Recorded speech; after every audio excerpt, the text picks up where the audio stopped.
Hello दोस्तों, बहुत बहुत स्वागत है आप सभी का। आज हम आपको 5 राज्यों का फाइनल ओपिनियन पोल, फाइनल सर्वे दिखाने जा रहे हैं। तो बहुत ही ध्यान से ये वीडियो देखिएगा।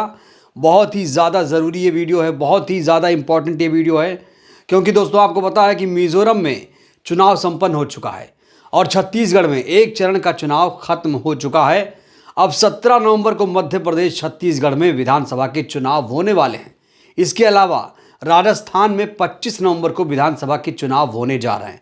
वहीं पर 30 नवंबर को दक्षिण भारत के तेलंगाना में विधानसभा का चुनाव होने वाला है। और ये चुनाव जो है सेमीफाइनल से कम नहीं है, क्योंकि इसके बाद 7 से 8 महीने के बाद हम लोकसभा चुनाव में चले जाएंगे। यानी लोकसभा का चुनाव बहुत ज़्यादा करीब है और इसीलिए इन 5 राज्यों के विधानसभा चुनावों को सत्ता का सेमीफाइनल माना जा रहा है और इसीलिए ये चुनाव बहुत ज़्यादा ज़रूरी हैं। इसीलिए आज हम आपके सामने लेकर हाजिर हैं 5 राज्यों का सबसे सटीक ओपिनियन पोल। देखिए दोस्तों, मिजोरम की सबसे पहले हम बात करेंगे। मिजोरम में 40 विधानसभा सीटें हैं। यहां पर बहुमत के लिए चाहिए 21 विधायक, यानी अगर किसी पार्टी के पास 21 विधायक आ जाते हैं जीतकर तो उसकी सरकार बन जाती है। वहीं पर मिजोरम में एक पार्टी है Mizo national front. Mizo national front यहां पर वापसी कर सकती है। जी हां, वैसे आपको बताऊं तो मिजो नेशनल फ्रंट और कांग्रेस पार्टी के बीच में मिजोरम में खासतौर से कांटे की टक्कर है। और बड़ी बात यह, भारतीय जनता पार्टी मिजोरम में कहीं दूर दूर तक नजर नहीं आ रही है। पूर्वोत्तर से लगभग भारतीय जनता पार्टी का सफाया होता हुआ दिख रहा है। तो ऐसे में माना जा रहा है, तमाम जो सर्वेज हैं, जो ग्राउंड पर जाकर सर्वेस किए गए हैं, मिजो नेशनल फ्रंट मिजोरम में वापसी कर सकती है और कांग्रेस के साथ मिलकर वहां पर गठबंधन की सरकार बनाई जा सकती है। इन चुनावों के मद्देनजर एक जरूरी ऐलान यह है कि बहुजन समाज पार्टी 4 राज्यों में दमखम के साथ चुनाव लड़ रही है, चाहे वो मध्य प्रदेश हो, छत्तीसगढ़ हो, राजस्थान हो, तेलंगाना हो। तो बसपा मिजोरम को छोड़कर 4 राज्यों में दमखम के साथ, मजबूती के साथ चुनाव लड़ रही है। तो चलिए अब बात कर लेते हैं तेलंगाना की। तेलंगाना में क्या स्थिति है सबसे पहले जानते हैं।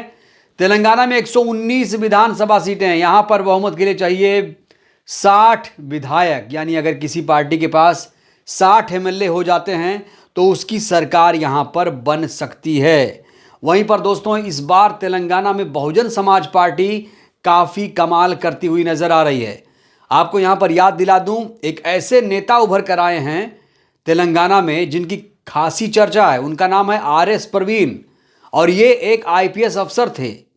इन्होंने बहुत ज़्यादा मेहनत की है, पार्टी को आगे बढ़ाया है और आरएस परवीन तेलंगाना में बहुजन समाज पार्टी के अध्यक्ष हैं और इन्हीं को बीएसपी सुप्रीमो ने मुख्यमंत्री का चेहरा घोषित कर दिया है। तो तेलंगाना में आरएस परवीन को मुख्यमंत्री का चेहरा घोषित किया गया है और इसका कहीं ना कहीं फायदा भी नजर आ रहा है। तमाम सर्वेज में देखा जा रहा है कि बीआरएस को बहुत कड़ी टक्कर देती हुई बहुजन समाज पार्टी नजर आ रही है, क्योंकि सीधे सीधे जो फाइट है वो बीआरएस से है कि बहुजन समाज पार्टी यहां पर मुख्य पार्टी बन सकती है। और ऐसे में यहां कहना बहुत मुश्किल है कि किसकी सरकार बनेगी, लेकिन बीआरएस और बसपा के बीच कांटे की टक्कर है। वहीं पर कांग्रेस पार्टी भी अच्छा खासा यहां पर प्रदर्शन करती हुई नजर आ रही है। वहीं पर भारतीय जनता पार्टी बुरी स्थिति में यहां रहने वाली है। कहा जा रहा है कि उसके 3 से 6 सीटें यहां पर आ सकती हैं। तो कुल मिलाकर यहां पर मामला फंसा हुआ है, किसकी सरकार बनेगी। यहां पर बीआरएस और बहुजन समाज पार्टी के बीच कांटे का मुकाबला देखा जा रहा है। तो चलिए अब बात करते हैं मध्य प्रदेश की। मध्य प्रदेश के फाइनल ओपिनियन पोल की बात करूं तो मध्य प्रदेश में 230 विधानसभा सीटें हैं। यहां पर बहुमत के लिए चाहिए 116 सीटें, 116 विधायक जिसके पास हो जाएंगे उसकी सरकार यहां पर बन जाएगी। आपको याद दिला दूं, मध्य प्रदेश में बहुजन समाज पार्टी खासतौर से गठबंधन करके वो चुनाव लड़ रही है। गोंडवाना गणतंत्र पार्टी के साथ बहुजन समाज पार्टी चुनाव लड़ रही है। भारतीय जनता पार्टी की स्थिति यहां पर बिगड़ चुकी है। जी हां दोस्तों, कहा जा रहा है कि इस बार शिवराज यहां रिपीट नहीं कर पाएंगे। और अगर कोई पार्टी रिपीट करेगी तो उसे बीएसपी का सहारा लेना पड़ेगा। 30 से ज्यादा सीटों पर बहुजन समाज पार्टी का मध्य प्रदेश में प्रभाव है, क्योंकि मध्य प्रदेश खास तौर से आदिवासी दलित बहुल इलाका, इसे नहीं भूलना चाहिए। दलित आदिवासियों की स्थिति यहां पर क्या है, आप इसका बखूबी अंदाजा लगा सकते हैं। किस तरीके से मध्य प्रदेश में आदिवासियों के साथ अत्याचार हो रहा है, ये हम सब वाकिफ हैं। हालांकि अभी भी जागरूकता की बहुत कमी है, और अगर आदिवासी इस बार जागरूक हो गया तो यहां पर बहुजन समाज पार्टी अच्छी खासी सीटें ला सकती है। तो कुल मिलाकर मध्य प्रदेश में कांग्रेस वापसी कर सकती है, ऐसा कहा जा रहा है, लेकिन उसे बहुजन समाज पार्टी की जरूरत पड़ेगी। तो मध्य प्रदेश में भी बहुजन समाज पार्टी के बिना सरकार नहीं बन सकती, ये ग्राउंड सर्वे के लगातार आंकड़े बता रहे हैं। और भारतीय जनता पार्टी की स्थिति बहुत ज्यादा बुरी रहने वाली है। और चलिए अब बात कर लेते हैं राजस्थान की। राजस्थान की बात करें तो यहां पर 200 विधानसभा सीटें हैं। बहुमत के लिए चाहिए 101 विधायक, यानी जिस पार्टी के 101 विधायक हो जाएंगे उसकी यहां पर सरकार बन जाएगी। जहां मध्य प्रदेश में बहुजन समाज पार्टी गोंडवाना गणतंत्र पार्टी के साथ चुनाव लड़ रही है, वहीं पर राजस्थान में एकला चल रही है बहुजन समाज पार्टी। और कांग्रेस और भारतीय जनता पार्टी के कई सीटों का खेल बिगाड़ दिया है बीएसपी ने। जी हाँ, खासतौर से जो पूर्वी राजस्थान का इलाका है वहां पर कई सीटों पर भारतीय जनता पार्टी और कांग्रेस पार्टी का बहुजन समाज पार्टी ने खेल बिगाड़ दिया है, और कई सीटों पर यहां पर बीएसपी का वर्चस्व नजर आ रहा है। वैसे आंकड़ों की बात करूं तो राजस्थान में कहा जा रहा है कि इस बार भारतीय जनता पार्टी वापसी कर सकती है। उसकी वजह भी है क्योंकि देखिए 30 सालों से राजस्थान में एक बार कांग्रेस एक बार भारतीय जनता पार्टी की सरकार बन रही है। पिछले 30 सालों से यही परिपाटी चल रही है, कभी गहलोत आते हैं तो कभी वसुंधरा आती हैं। अब इस बार गहलोत थे तो अनुमान ये है, लोग कह रहे हैं एंटी इनकम्बेंसी यहां पर देखा जा रहा है, इसलिए यहां पर बीजेपी की सरकार वापसी कर सकती है, लेकिन बिना बीएसपी के सरकार नहीं बन सकती। यानी राजस्थान में बसपा को इस बार किंग मेकर बताया जा रहा है। लगातार जो वहां के नेता ये कह रहे हैं कि वहां पर बसपा 30 से 35 सीटें जीत सकती है। राजस्थान में ये स्थिति पहुंच चुकी है बसपा की, जहां पर वो इस समय बहुत ज़्यादा मजबूत है। तो ऐसे में कहा जा रहा है कि बीजेपी वापसी तो करेगी, लेकिन बिना बहुजन समाज पार्टी के वो वापसी नहीं कर पाएगी।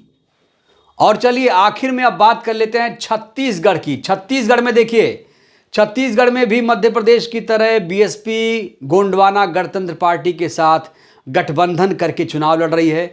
यहां पर 90 विधानसभा सीटें हैं, बहुमत के लिए चाहिए 46 सीटें। जिस पार्टी के पास 40 सीटें आ जाएंगी उसकी सरकार यहां पर बन जाएगी। तो चलिए सर्वेज की बात कर लें तो सर्वेज बता रहे हैं, सर्वेज में ये आंकड़े आ रहे हैं कि जो बहुजन समाज पार्टी है खासतौर से यहां पर कांग्रेस को कड़ी टक्कर देती हुई नजर आ रही है। वहीं पर भारतीय जनता पार्टी कहीं दूर दूर तक नहीं नजर आ रही है। कांग्रेस पार्टी अगर वापसी करेगी तो बहुत मुश्किलों के साथ छत्तीसगढ़ में, और यहां पर वर्चस्व काफी गोंडवाना गणतंत्र पार्टी और बहुजन समाज पार्टी का देखा जा रहा है। और माना जा रहा है कि बहुत हद तक कई सीटों पर बीएसपी इस बार प्रभाव डाल सकती है।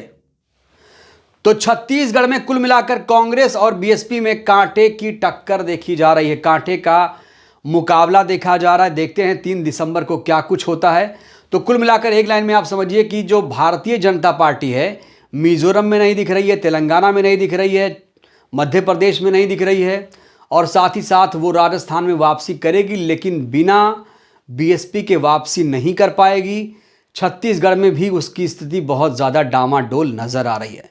वहीं पर बीएसपी एक उभरती हुई पार्टी इस बार लग रही है।